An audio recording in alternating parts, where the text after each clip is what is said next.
scriptura, qui signifie l'écriture seule la parole, seule la Bible. Il y a sola gratia, qui c'est seule la grâce. C'est pas la grâce seulement au monde sauvé. Il y a sola fide, c'est pas la foi seule. Il y a solos Christos, solo Christos, Jésus-Christ seul. Pas l'autre monde, pas l'autre médiateur entre les hommes et Dieu que Christ et Christ seul. Il n'y a aucun autre nom qui a été donné par lequel on puisse être sauvé que Jésus-Christ. Et finalement, il y a soli Deo Gloria, à Dieu seul soit la gloire. Toute ça n'a fait, toute gloire revient à Dieu et à Dieu seul. Donc, nous-mêmes, nous disparaissons. Nous faisons tout petit, mais tout revient à Dieu. Bon, pendant ces 5 dimanches, nous allons voir chaque dimanche, il y a sola ça. Et aujourd'hui, on va commencer avec sola scriptura. Sola scriptura, c'est d'où vient cette expression? Parce que quand même, ça a attiré l'attention, non? D'où vient cette expression? Et qu'est-ce que cela signifie? Lorsque il dit sola scriptura, comme nous t'ai dit déjà, et nous allons répéter, peut-être les autres églises n'ont pas commencé aujourd'hui, mais je sais que beaucoup d'églises de la grande région métropolitaine ne laissera pas inaperçu le mois d'octobre pour souligner la réforme.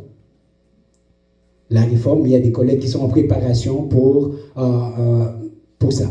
Mais ce jour nous rappelle où Luther, c'est Martin Luther, c'était un moine allemand qui a affiché sur la porte de l'église à Wittenberg les 95 thèses où il dénonce la cruauté ou bien les mauvaises pratiques de l'église catholique.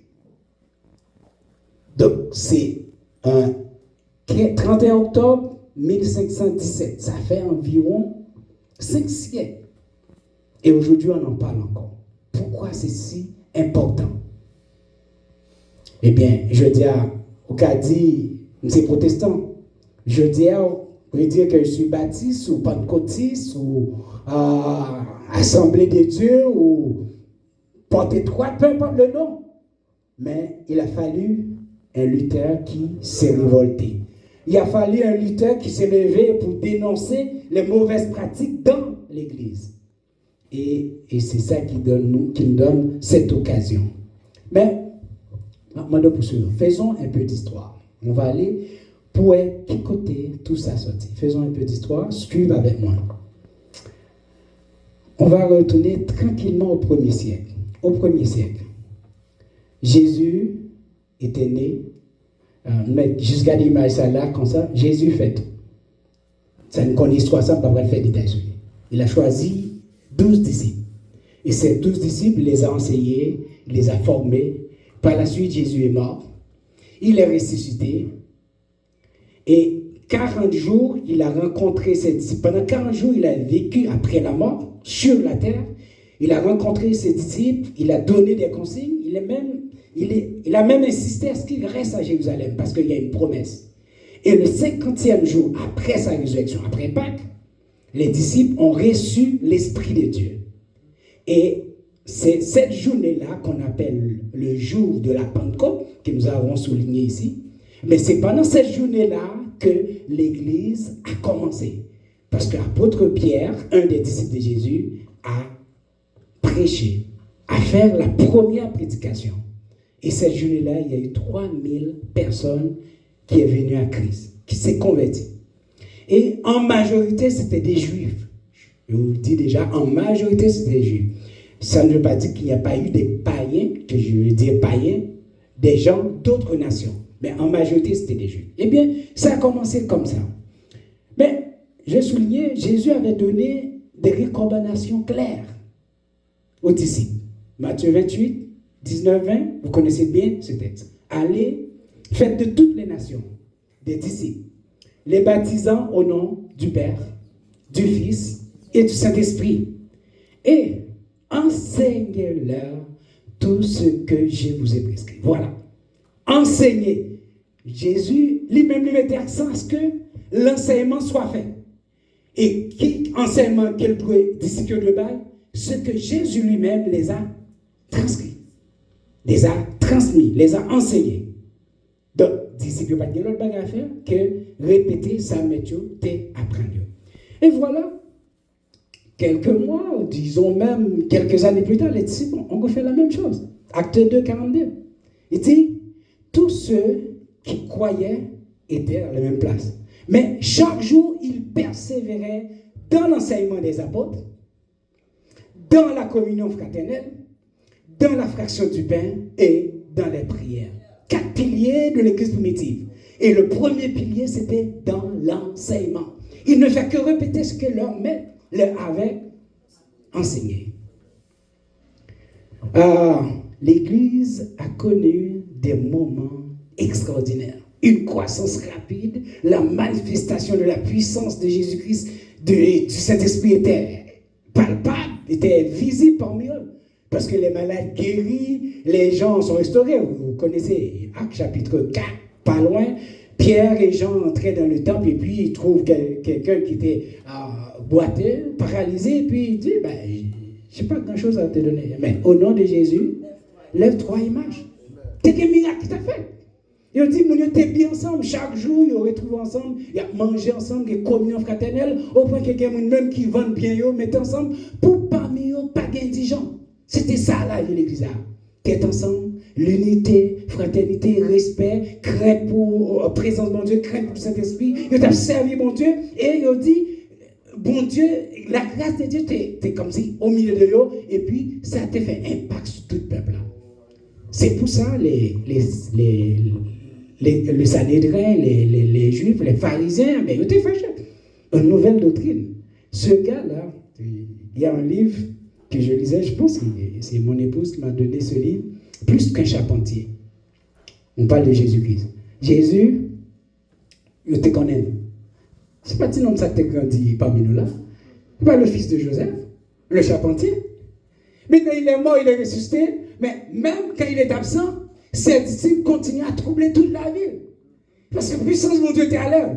Et l'Église a fait toute une différence. Et voilà, pendant que l'Église a grandi comme ça, eh bien, malheureusement, ça n'a pas duré longtemps. Persécution commencée. Les persécutions commencées, une première martyr qu'on va voir, c'est Étienne. Étienne va camper devant Sanhédrin pour le défendre foi, et ce que je veux recommander à tout chrétien. C'est important, je vais venir plus tard, sur la nécessité de connaître la parole de Dieu, de connaître sa Bible. Étienne a défendu foi devant Sanhédrin, il est tellement fâché, puis ouais, un simple homme, il était un simple citoyen, c'était un coup de pour me mettre camper, de juvent qui se soit, il a dit, pas dit exactement d'Haïti, il n'a pas connu, qui diplôme universitaire, qui doctoral, qui a campé devant, mais puis il parle avec une hardiesse, il parle avec une précision, eh bien, c'est ce qui est arrivé à Étienne, et finalement, ils l'ont traîné hors de la ville, ils l'ont lapidé. Parce qu'Étienne déclarait, lui, ouais, Jésus-Christ. Si aussi alors, oui, Jésus-Christ campait à la droite de Dieu. Et on dit, fou, et puis on lapidé le premier matin. Et vous savez, notre frère Paul, qui avant était persécuteur, il était là. Il a prouvé, selon le chapitre suivant, 6-7, il a prouvé le maître d'Étienne. Il a prouvé comme c'était là. Et lui-même, remonté en force, et bien continuer la persécution. Là, les côtes Sanhédrin dit, monsieur, bon, toute autorisation, moi, m'engager, quant à une nouvelle doctrine, ça, et pour le finir, tout le monde rencontre Cap Servi, et bien, arrêtez, fermez en prison, etc. Mais Paul partit pour Damas. Et puis, sur ce chemin de Damas, au chapitre 9, il va rencontrer avec le Seigneur. Lorsqu'on grande lumière paraît sur Paul, et puis la Bible dit, Paul dit, qui es-tu, Seigneur? Et le Seigneur dit à Paul, je suis Jésus que tu persécutes. Et tranquillement, son monde va chercher Paul, il tombe avec le même jour. Un simple, Paul un érudit, on est qui est éduqué au pied de Gamaliel, maintenant c'est un simple, qui va chercher lui, qu'on est à chercher Paul, prier pour lui, et puis Paul, ouais, et puis voilà maintenant Paul, le persécuteur, maintenant va devenir persécuté. Parce que lui, lorsque l'esprit, mon Dieu, touchait, lorsque la parole a traversé, il a une vie transformée. Paul n'a pas qu'à faire autre chose qu'annoncer l'évangile lui-même. Et annoncer l'évangile, et puis on a converti, mais juifs, même sans quitter balai pour la persécuter, maintenant c'est eux qui ont persécuté. Et toute la vie lui passait, mais c'était un sujet de persécution. Et bien ça évolue comme ça, jusqu'à ce que, arrivé un petit peu plus loin, disons, puisque Jérusalem, ou bien le peuple Israël, alors était sous la domination de Rome, eh bien, persécution l'étend sous toute, disons, sous tout l'Empire romain. Parce que même Paul était arrêté, il allait à Rome, présenter l'évangile, etc. Et bien, sous tout l'Empire romain. Il était raillé chrétien au point que il y a eu à Rome un feu qui a ravagé la Rome. En juin 64, toujours au 1er siècle, Dieu fait ça durer 9 jours, qui ravageait la ville de Rome. Et tout le monde a posé la question, côté Dieu fait sortir. Il dit qu'il y a environ 12 000 bâtiments, 12 000 immeubles, 12 000 cailles qui brûlaient. C'est des milliers de morts que Dieu fait ça fait. Et puis il a accusé Néron, l'empereur, avoir mis le feu. Parce que lui-même, paraît-il qu'on chuchotait avec ses collègues ou ses amis qu'il t'a même reconstruire Rome. Il t'a même vu ça disparaître pour le refaire à son image. Mais lorsqu'il sentit trop, qui ça le fait, mais il retourne une culpabilité sur l'Église. Il dit, mais c'est chrétien qui mettait du feu dans là. Parce que déjà, on était persécuté. Alors, persécution vient augmenter encore plus. Et un peu plus tard, dans les années 312, alors qu'il y a un autre concurrent qu'on appelle Constantin, qui lui décidait d'imprégner en France et sur quelques pays en Europe, il décidait d'ajouter Rome, qui est maintenant l'Italie, que vous connaissez, dans sa collection. Et puis sur le chemin, pendant qu'il l'attaquer, parce que ce combat-là, pour lui, c'est gagner Rome, c'était plus grande victoire que le gagner le moment. Mais pendant la rentrée, il dit, sur le pont de Milvius, alors que Constantin engagea la bataille qui devait lui offrir Rome, il eut une vision. Il a vu une croix lumineuse entourée de ces mots. En hoc vice, par ce signe, tu vaincras. Ah, Constantin dit, ça c'est une révélation de Dieu. Il dit, ouais, on croit lumineux, puis ouais, mais ça c'est vrai, par ce signe tu vaincras, ou bien par ce signe tu sois vainqueur. Mais il dit, ça c'est le signe de Jésus-Christ, c'est révélé à lui. Mais Dieu chrétien, c'est lui qui. Voilà qu'il rentre vraiment, il gagne victoire, et puis il est empereur sur toute l'Europe, y compris l'Italie, Rome. Et il dit, c'est avec Constantin maintenant. Constantin décidait que chrétiens ne pas persécuter. Il déclarait, c'est comme la religion d'État, la religion officielle, qui, en fait, l'image a commencé à terner. Parce que Constantin, en tant qu'empereur, un conquérant, un homme qui s'impose, eh bien, c'est de commencer à nommer des gens à la tête d'église. Je dis à nous qu'il y a privilège pour nous avoir accès avec la Bible. Nous sommes capables de lire, nous sommes capables d'étudier, nous sommes capables de questionner, nous sommes capables de penser. Nous sommes capables de pas d'accord avec eux, nous échanger de nous pour comprendre plus clair. Mais à l'époque, c'est juste les prêtres, parce que nous avons quitté le temps des apôtres, là, juste en Rome à 312. Avec Pierre qui est mort, Paul qui est mort, apôtre qui est mort. Donc nous avons l'autre catégorie de monde, mais voilà que Constantin, c'est lui qui nommait les responsables de l'église. Donc lorsque lui est nommé, il choisit le monde qu'il voulait, en tant qu'empereur. Et voilà que Constantin également lui ordonnait à tous ses soldats de se faire baptiser. Et je dis qu'à comprendre, le monde pas baptisé, c'est pas quoi. Il faut qu'on convertisse pour baptiser. Celui qui croit sera baptisé. Et pourquoi il faut entendre des paroles là? Mais voilà, l'église a commencé à remplir le monde. Et Constantin était très stratégique. Parce qu'à l'époque, il y avait quoi? Environ 11 millions d'habitants sur la terre. Il y avait déjà 3 millions de chrétiens. Il dit, si mon empire est chrétien et religion revient, donc, tout le monde sort sous domination, mais m'assurer une bonne popularité. Et la croissance continue. Maintenant, au lieu de prêcher l'évangile pour que les gens se convertissent, Eh bien, qui ça Constance a fait? Eh bien, il est allé lancer soldat, aller chercher tout le monde qui n'est pas d'accord avec les religion, ça, eh bien, n'a pas arrêté. Et puis voilà, tout le monde fait partie de l'église. Mais tout le monde n'est pas sauvé pour ça. Et c'est comme ça, image, l'église a terni. Et c'est là que va naître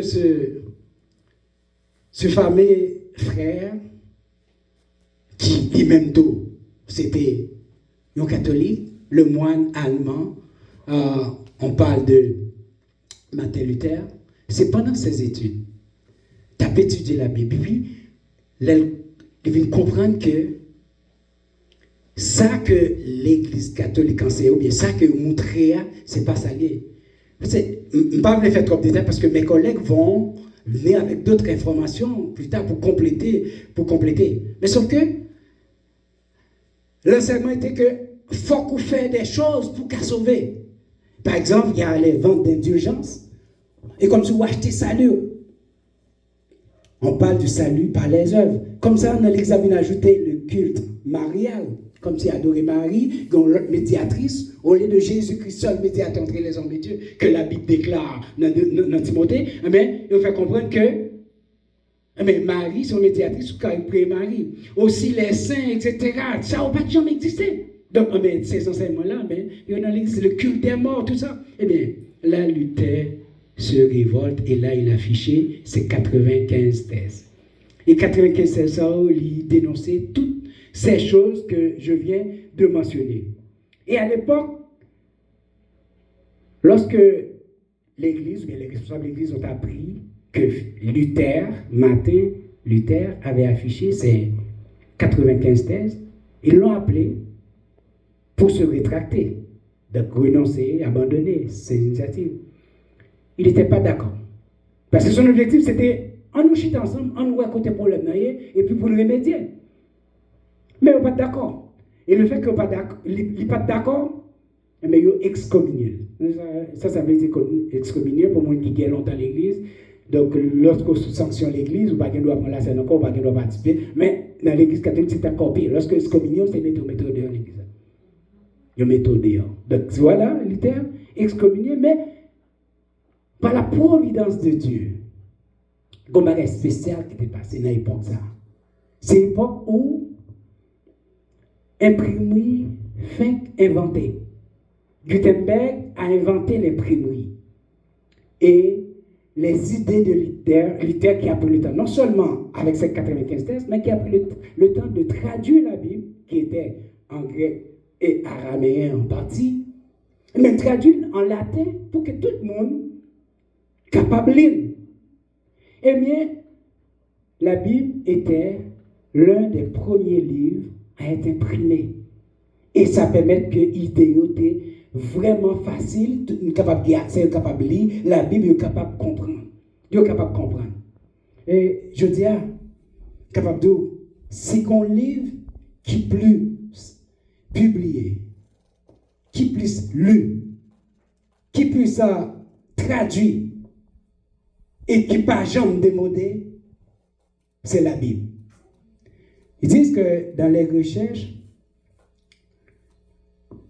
l'Alliance biblique universelle dit grâce aux efforts des sociétés bibliques et d'autres associations de traduction de la Bible, en ce début de son rapport de 2023, la Bible intégrale est disponible dans 733 langues parlées. On parle de langue parlée. En fait, nous sommes juste un petit groupe. C'est comme si nous sommes un petit coup d'eau dans ce que Dieu a fait actuellement dans le monde. Peut-être quelque chose qu'on a fait, on fait avec tout que nous, on fait conformément à sa parole.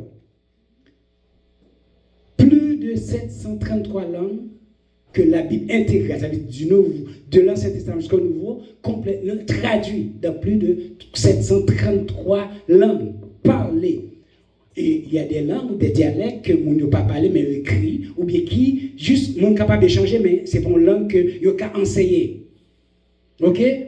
Mais aussi, il y a 5,9 milliards de personnes qui ont accès à ce livre. Et 70% de ces livres, de ces Bibles, sont distribués à travers le monde. Vous pouvez comprendre? Moi, mais mon Dieu. Pendant que je comprends Ah, bon Dieu qui l'a croisé boire, tout ça qui a passé dans le monde, tant qu'on peut nous a pensé lui. En fait, si bon Dieu était bon Dieu, peut-être que ça ne pas. Quelle la guerre paraît quelle souffrance, quelle situation était. Mais bon Dieu à l'œuvre. Bon Dieu à l'œuvre. Sa parole continue à répondre. Et je dis, vous devez être un instrument entre les mains de Dieu pour continuer cette publication, cette propagation de l'évangile. Et à l'instar de Paul, je le dirais, et je vais le dire encore, je n'ai point honte de l'évangile. Parce que l'évangile, c'est la puissance de Dieu pour le salut. Pour bailler la vie, c'est la puissance de Dieu. Donc, voilà d'où vient. Donc, dans ces 95 textes qui sont publiés, eh bien, voilà, il a eu le sola scriptura, sola gratia. Mais quand il est sorti, maintenant, qu'est-ce que ça veut dire? Sola scriptura. Qu'est-ce que ça veut dire? Il dit c'est cadeau. Il dit c'est une expression latine. C'est une expression latine, donc je crois on avait. C'est une expression latine, excusez, sola scriptura, désignant le principe de la réforme protestante selon laquelle la Bible est une autorité en elle-même. La Bible est une autorité en elle-même. Ce n'est pas juste une expression. De sola scriptura, c'est le cri de ralliement. Ce n'est pas non seulement le cri de ralliement, mais plutôt c'est le slogan clé de la réforme. Un retour à la source, un retour aux Saintes Écritures, un retour à l'Église primitive, un retour sur les traces du Seigneur.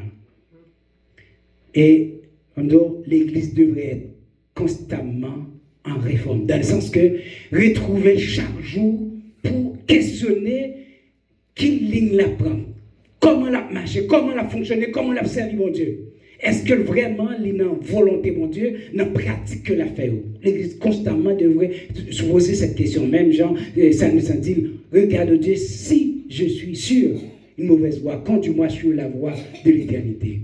Donc, cela Christoire veut dire en d'autres termes, la Bible seule fait autorité en matière de foi. Quand on dit en matière de foi, qui ça me doit croire, qui ça me pas de croire? C'est la Bible seulement qui a dit. Ce n'est pas mon apôtre, ce n'est pas mon pasteur. C'est pas la Bible seulement qui a dit qui ça me doit croire, qui ça me pas de croire.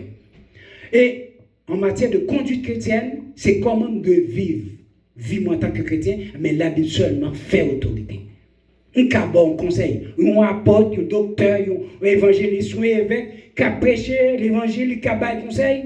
Mais si ça le dit, il n'est pas bibliquement correct, intégré dans son contexte, il est seulement un conseil. Il n'y a pas une loi, il n'y a pas une ordre, il n'y a pas une obligation. Tout ça qui est obligation, mais c'est ce qui vient d'ici, dans la parole de Dieu, à savoir la Bible. Et c'est ça qui fait autorité lorsque on dit sola scriptura, c'est la Bible et la Bible seule. Donc, c'est exactement ça. Donc, cette expression, probablement, on dit, est-ce que m'a besoin d'un texte biblique qui dit les Écritures seules, la Bible seule, la parole seule? Pas sûr. Mais par contre, il y a ce texte, comme dans la main colis, c'est le premier texte que je vais considérer avec vous, dans 2 Timothée, un texte que nous connaissons tous. 2 Timothée, chapitre 3. Verset 16. Toute écriture est inspirée de Dieu et utile pour enseigner d'abord, ensuite pour convaincre, après pour corriger et ensuite pour instruire. Entendez bien? Pour instruire dans la justice.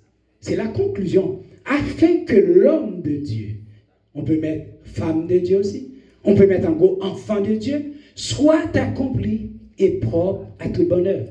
Une autre traduction dirait, afin que l'homme de Dieu ou la femme de Dieu ou bien les enfants de Dieu soient entièrement compétents et complètement équipés. Donc si on va permettre nous qu'à servir mon Dieu, mais c'est la Bible. Parce que c'est qu'à penser nous comment vous savez mon Dieu.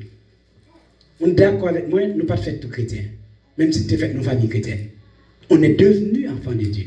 Je suis d'accord avec moi, c'est clair. Donc, si je vis une petite bon Dieu, même dois apprendre à servir mon Dieu, à aimer mon Dieu, à connaître qui est mon Dieu, ça y est. C'est apprendre pour m'apprendre parce que je ne peux pas faire tout là-dedans. Pareil, on dit, on gagne, mais qui ça fait? On fait éducation de A à Z. Comment pour le aller, comment pour le marcher, comment le lever camper, comment pour le parler, comment pour l'habiller, comment pour le... Tous les détails, tu les as tout appris. Mais c'est ce que Dieu fait comme venus enfants de Dieu. Ben, il nous enseigne, la Bible nous enseigne tout. Donc, si j'ai besoin de l'école pour apprendre à lire et à écrire, pour apprendre une profession, pour bâtir ma carrière, mais j'ai besoin de la Bible pour connaître Dieu. Amen. C'est évident. Par la façon, la nature révèle Dieu. Mais les détails pour savoir qui est Dieu, comment entrer en contact avec Dieu, mais c'est la Bible qui va me révéler. La vie, je me regarde la vie, ça dit, je regarde comme son créature merveilleuse, ça dit qu'on bon Dieu qui créait. Mais ça ne suffit pas pour me connaître mon Dieu. Mais les informations pour connaître Dieu est dans sa parole. Et c'est sa parole révélée. Il ne faut pas l'inspirer. Inspirer veut dire, c'est le ouah, c'est le souffle de Dieu. Dieu a soufflé dans ses serviteurs, ses apôtres, ses prophètes, ses paroles. Et il les a recommandés de les écrire. À l'instar de Jérémie, à l'instar de Moïse, et ainsi de suite, Paul et autres.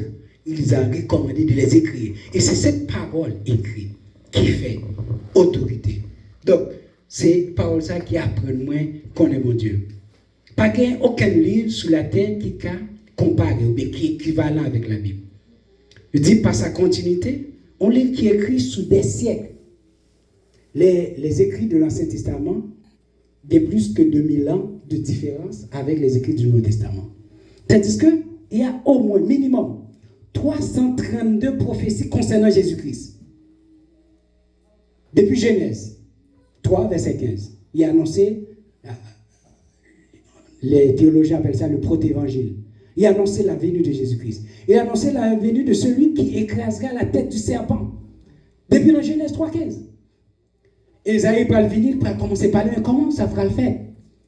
Il parle de ses serviteurs souffrants qui vont venir, qu'on mène à agneau, qu'on mène à la boucherie, etc. Il a pris sous nous, par ses maîtrises, nous sommes guéris, etc.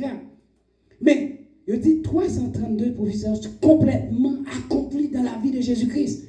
Depuis sa naissance jusqu'à sa mort et sa résurrection sur la croix. Donc, une continuité, une cohérence. Donc, ça fait la parole fiable. Une honnêteté, une influence, une longévité. La Bible, c'est le livre le plus ancien, le premier imprimé, etc. Mais aussi, c'est la puissance. Je vais compter au bon temps pour me prêcher, mais je vais continuer à prêcher. Les 4 attributs de la parole de Dieu, je vous invite à me retenir ça avec moi. Et suivez, on m'a défini chaque. Cadeau, vous pouvez avancer avec les attributs. Les 4 attributs de la parole de Dieu. Qui fait que lorsque nous parlons de sola scriptura, qui fait les Écritures ce qu'elle est, il y a ces 4 attributs. Ou bien ces 4 caractéristiques, si on peut l'appeler ainsi. Premièrement, c'est l'autorité de la parole de Dieu, l'autorité de la Bible, l'autorité de l'Écriture. Bien aimé, même tout c'est important.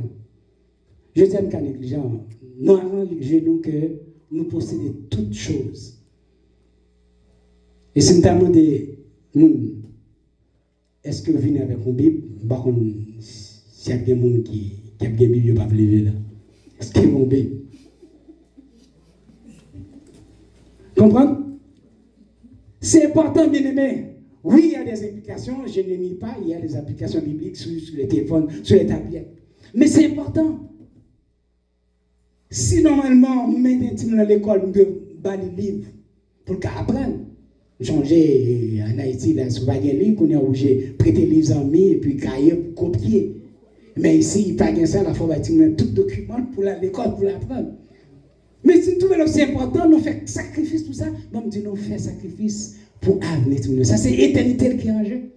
C'est son éternité. C'est son salut, c'est l'homme qui est en jeu. Fais le sacrifice nécessaire. Dit l'autorité. La première chose, c'est l'autorité. Il est défini ainsi. L'autorité, elle réside dans le fait que toutes les paroles de l'Écriture sont des paroles de Dieu. Des livres de Timothée 3. Toute Écriture est inspirée de Dieu. Toutes les paroles de l'Écriture sont des paroles de Dieu, ce qui implique que rejeter ou désobéir à une parole de l'Écriture équivaut à rejeter ou désobéir à Dieu. Donc, si on choisit pour rejeter la Bible, pour désobéir avec la Bible, on désobéit à Dieu lui-même. Parce que toutes ces paroles sont les paroles de Dieu. De Timothée 3, 16, que nous avons lu déjà.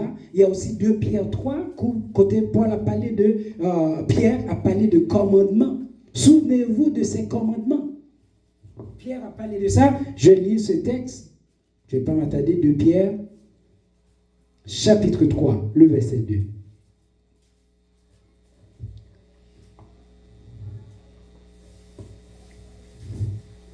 Voici, déjà, bien-aimés, la seconde lettre que je vous ai écrite, dans l'une et dans l'autre, je cherche à éveiller par des avertissements votre sainte intelligence, afin que vous vous souveniez des choses annoncées d'avance par des saints prophètes et du commandement du Seigneur et Sauveur enseigné par vos apôtres. Quand on parle de commandement, on parle d'un ordre. Quand on parle de l'ordre, on parle d'autorité également. Pierre a annoncé nous, songez, tout ça a été enseigné. Non seulement les prophètes étaient déjà annoncés, mais aussi les apôtres nous ont enseigné ces choses. Mais souvenez-vous de ces choses. Parce que de eux dépend de la vie. Mais une bagarre qui fait parole, a fait autorité, c'est parce que, bon Dieu, lorsque le parlait, ça le dit vrai. Dans Nombre, chapitre 23, verset 19, il dit, Dieu n'est pas un homme pour mentir, ni un fils d'homme pour se repentir. Donc ça, bon Dieu dit, il est vrai, parce que le pas qu'à mentir. Hébreu allait plus loin. Et j'aimerais lire ce texte. Hébreu, auteur épître hébreu allait plus loin. Je vais lire ce texte, vous. Hébreu, chapitre 6, le verset 18. Voilà, il dit... Bon, je vais commencer au verset 17. C'est pourquoi Dieu voulant montrer plus d'évidence aux héritiers de la promesse, l'immuabilité, c'est un gros mot, dans sa résolution, intervient par un serment, verset 18, afin que, par 2 choses immuables, dans lesquelles il est impossible que Dieu mente, nous trouvions un puissant encouragement, nous, dont le seul refuge a été de saisir l'espérance qui nous est proposée. Par 2 choses que Dieu ne peut pas mentir. Mais non seulement il dit, par un serment de Dieu, et comme dit, Dieu engagé personnellement, ça me dit ses vérités et m'a respecté. Il s'est engagé personnellement, comme dit, dans le bon créole, du monde Dieu sermenté que ça dit, pas qu'un qui a changé la l'eau. Même Jésus-Christ dit, ciel là avec terre passée. Mais parole bon Dieu a demeuré. Et pas gagner yota qui pas retirer la donne sans que yo pas accompli, sans que yo pas réalisé. Ça c'est bon Dieu. Donc la première des choses, c'est que à cause de son autorité. Sur la scripture, c'est parce que la Bible fait autorité. La Bible fait autorité. Deuxième chose, c'est à cause de sa clarté.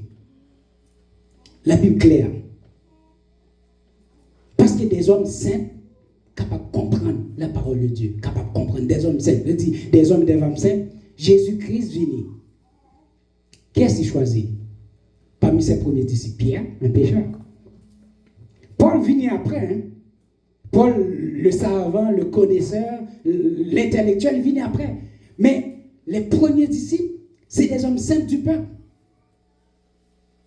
C'est des hommes saints du peuple. Mais par contre, ils comprennent les Écritures, ils ont enseigné. Donc, la parole là, elle est claire. Elle est tellement claire que c'est des choses que tout le monde peut comprendre. Dans Deutéronome, chapitre 6, verset 6 à 7. Voilà ce qui est dit. Bon Dieu a parlé des camps. Écoute Israël. L'Éternel, ton Dieu, est l'unique. C'est le seul vrai Dieu. Mais tu aimeras l'Éternel, ton Dieu, de tout ton cœur, de toute ton âme, de toute ta force. Et ça qui est important, il dit, ces commandements que je vous donne aujourd'hui, inculquez-les à vos enfants. Tu les inculqueras. Ça veut dire, mettez, faire parole, ça entrer dans la tête. Mais non, encourage. Faut un petit temps pour nous prier avec nous. Faut un petit temps pour lire parole là. J'ai expérience pendant la pandémie. Oui, nous avons habitude de lire parole et nous appris ensemble, nous lire, une petite méditation, une petite réflexion. Même pour habitude pendant la pandémie, nous lisons toute la Bible. Nous recommençons encore à lire. Nous avons la stratégie pour ça va venir redondant. Mais maintenant, on étudie les personnages de la Bible. Mais à chaque fois, il faut toujours lire un passage biblique. C'est important. Même Jean a raison pour dire que heureux, il dit bénédiction en créole, le traduit comme ça, bénédiction pour le monde qui lit et tente des paroles-là. Lorsque vous parlez la raisonner, peut-être même en assemblée, l'important c'est que nous fassions des lectures à haute voix, comme c'est pour nous entendre. Parce que c'est déjà une bénédiction en soi d'écouter la parole. Il faut le lire, il faut l'écouter, il faut. Donc, je continue. À cause de sa clarté, son parole qui est simple. Remet bon Dieu. Ou pas besoin d'interprétation pour ça. Comprenez? C'est son parole qui est claire et simple. Il dit transmettre-lui. Même Paul écrit avec les chrétiens de Colosse, il dit, mais là, ça me voit lorsque nous faisons l'île, vous voyez les chrétiens là au pour l'île. Et en même temps, il y a passé nous pour l'île. Donc c'est aussi simple. Paul la clair, on peut comprendre. Lorsque nous dit, mais lorsque nous tous, mais ça me recevoir du Seigneur, mais lorsque nous assemblons ensemble, mais ça qu'on fait. Il y a un qui porte un cantique, il y a un qui chanter, il y a un qui partage un témoignage, ou bien lorsque nous sommes ensemble, mais nous prenons le pain et le vin qui est symbole de Jésus-Christ. Mais c'est clair, pas besoin d'expliquer ça pour nous comprendre. Oui, par contre, il y a des versets difficiles à comprendre. Pierre dit ça, dans 2 Pierre, il dit, Paul écrit des passages qui sont difficiles à comprendre. Et à ce moment-là, qui ça que nous avons besoin? On a besoin d'autre chose que l'Esprit de Dieu. 1 Corinthiens chapitre 2. N'amène le texte là. Qui ça dit? 1 Corinthiens chapitre 2.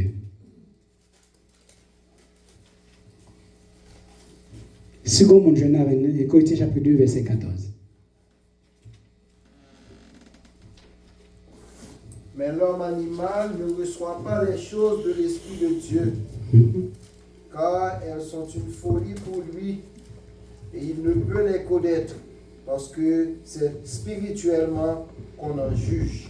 C'est spirituellement qu'on en juge. L'homme animal. Maintenant, je vais lire pour vous la définition de la clarté de la parole. Il dit, cela signifie que la Bible est écrite de telle manière que ses enseignements peuvent être compris par tous ceux qui la lisent avec l'aide de Dieu. Donc quelque chose avec l'aide du Saint-Esprit et le désir de s'y conformer.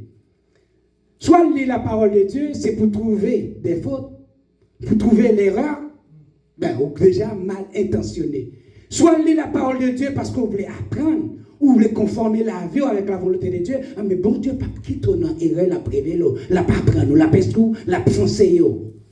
La pensée. Donc avec l'aide de Dieu.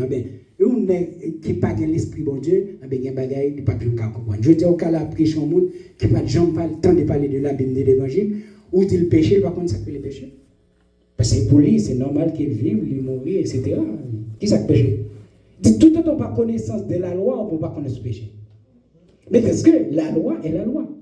Nul n'est censé ignorer la loi. Sous ce là, il change de signalisation. Il n'y a pas de l'aide par là, car vous devez changer par Nora. Vous arrivez, mais la police a qu'un mot, bon, c'est pareil, parce que vous n'êtes pas censé ignorer. Fait qu'une fois qu'elle existait, il faut qu'il y applique. Et c'est la parole de Dieu. Même si vous ne pouvez pas te connaître, mais si pendant la vie, on ne va pas choisir Jésus-Christ, désolé. Désolé. En fait, donc, choisis Jésus-Christ. Troisième, la nécessité de la parole. La parole est nécessaire. On te dit l'autorité de la parole, la clarté de la parole, mais la nécessité. C'est nécessaire. Qu'est-ce que ça, c'est nécessaire? Cela veut dire que la Bible est nécessaire pour connaître l'Évangile, pour nourrir la vie spirituelle et pour connaître la volonté de Dieu. Un texte aussi important, Romains chapitre 10, le verset 13 à 17. Mais ça, il dit, si je lis avant nous, il dit, et je vais lire, chapitre 10, 13 à 17. Car quiconque invoquera le nom du Seigneur sera sauvé. Comment donc invoqueront-ils celui en qui ils n'ont pas cru? Et comment croiront-ils en celui dont ils n'ont pas entendu parler? Et comment entendront-ils parler s'il n'y a personne qui prêche? Et comment y aura-t-il des prédicateurs s'ils ne sont pas envoyés? Selon qu'il est écrit qu'ils sont beaux les pieds de ceux qui annoncent la paix, de ceux qui annoncent de bonnes nouvelles. Verset 16. Mais tous n'ont pas obéi à la bonne nouvelle. Aussi, Isaïe dit-il. Amen.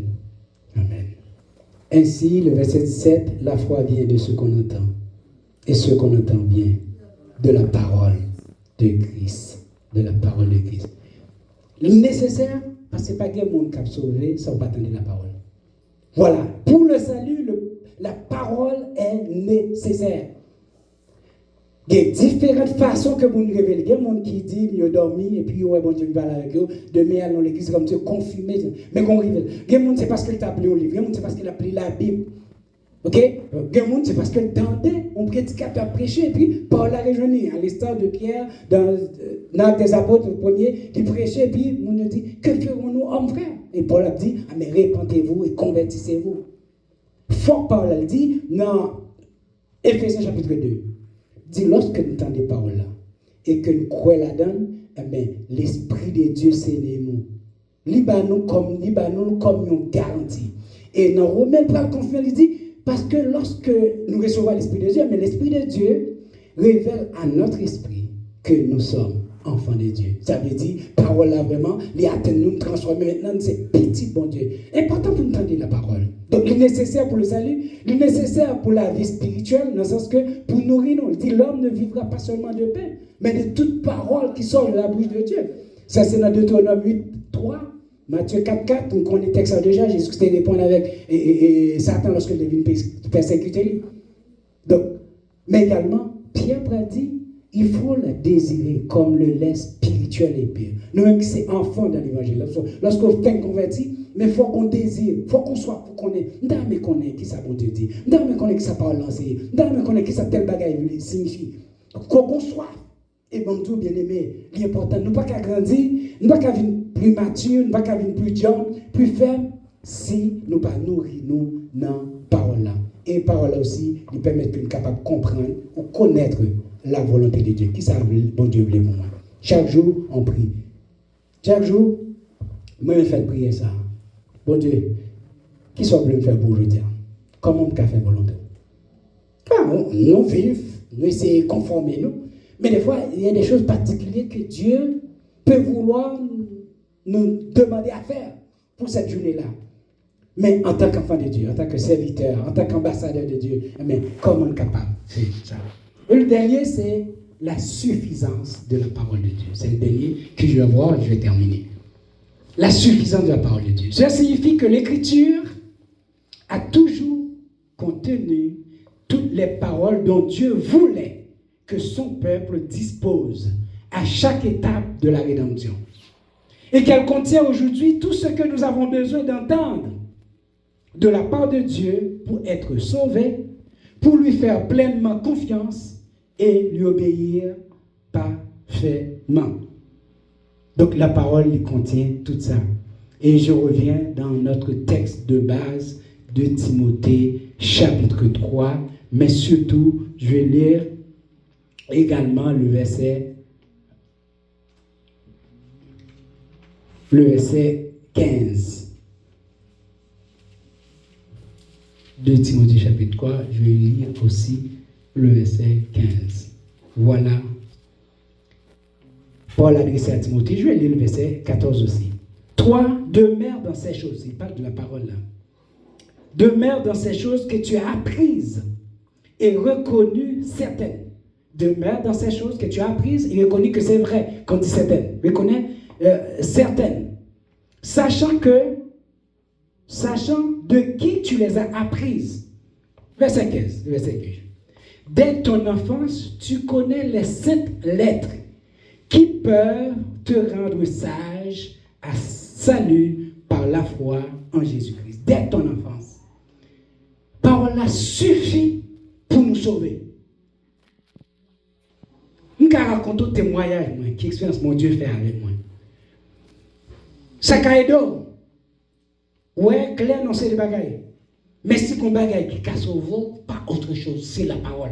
Si la parole n'a pas traversé, Mais pas bon quel changement qui a opéré dans la vie. La Bible est claire là-dessus, dans Hébreux chapitre 4, verset 12.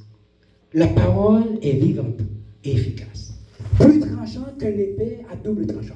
L'épée capable de traverser les pensées, les cœurs, etc. Juger. Mais ça, c'est la parole de Dieu. Voilà, elle est puissante. Et Paul a persisté pour dire, si pour les païens, la prédication de l'évangile est une folie, mais pour nous qui sommes sauvés, elle est la puissance de Dieu. C'est la puissance de Dieu. Voilà la parole, il suffit. Suffit pour nous éduquer nous, suffit pour nous sauver, suffit pour nous servir mon Dieu. Et bien aimé, je vous encourage. Pas seulement à aimer mon Dieu, mais à aimer sa parole. Parce qu'on ne peut pas aimer mon Dieu, si on ne connaît pas connaître sa parole. Aimer parole là, prends le temps pour les paroles là. Battez tout défi. Ça dernièrement, j'ai dit c'était, il y a une application. Parce que des fois, notre travail, on va monter des hommes. Il y a une application, dès qu'on touche le téléphone là, on va verset qui monte. Dès qu'on juste ouvrir, on verset qui monte. Dès qu'on juste ouvrir.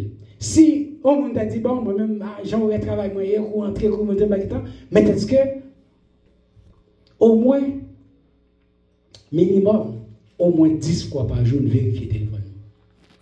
Au moins 10 fois par jour, nous vérifions quand téléphone. Est-ce que mon message, est-ce que mon appel, est-ce que mon notification, est-ce que. Ça, c'est minimum, bien c'est plus. Mais chaque fois, juste ouvrir l'écran, sans qu'on puisse débloquer l'entrée mot de passe, verset à monter. Je l'ai sur mon téléphone. Des fois, ça rappelle pendant mon travail. Eh bien, ok, je vais profiter pour lui ce verset. Il me lit. Et on dirait application faite dans le sens que il présentait plusieurs fois. Il m'a dit jusqu'à ce qu'on mémorise, parce que pas qu'on ait le mémorisé, mais il présentait plusieurs fois. Mais souvent même intentionnel, mais finalement, je me répéter moi-même tout plusieurs fois. Chaque fois, je m'apprends. Donc, je vous encourage, mes frères, mes sœurs, à servir le Seigneur. Ce mois nous rappelle, ce mois de la réforme. Pourquoi aujourd'hui, nous ne protestants pas sentir nous fâcher?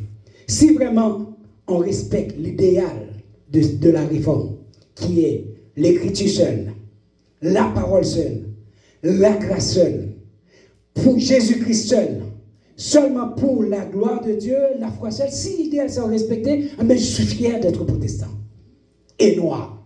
Je suis fier d'être enfant de Dieu et au service de Dieu. Parce que tout ça que on a dit, raison qui fait me continuer à vivre, mais il y a un fondement qui est solide. Et fondement par l'autre bagaille Jésus-Christ. Fondement par l'autre bagaille que la parole de Dieu. Fondement par l'autre bagaille pour me craser orgueillement, mais c'est la grâce de Dieu. Seulement par l'autre bagaille, c'est par la foi, parce que c'est pas moi qui fais lui, mais c'est Dieu qui fait lui. Fondement par l'autre bagaille, c'est pour sa gloire. Et sa gloire seule. C'est pas pour nous-mêmes, c'est pas pour le monde plus qu'on aime, mais c'est pour bon Dieu capable de jouer une gloire. Donc, mon courage bien-aimé, il n'a plus soit avec parole ça. Toute écriture est inspirée de Dieu, utile pour enseigner, pour convaincre, pour corriger et pour instruire, afin que l'homme de Dieu soit accompli et propre à toute bonne œuvre, afin que l'homme de Dieu soit complètement compétent et parfaitement équipé. Si vous avez besoin bien équipé pour faire service mon Dieu bien, plongez, regardez dans les Saintes Écritures. Que le Seigneur vous bénisse. Amen.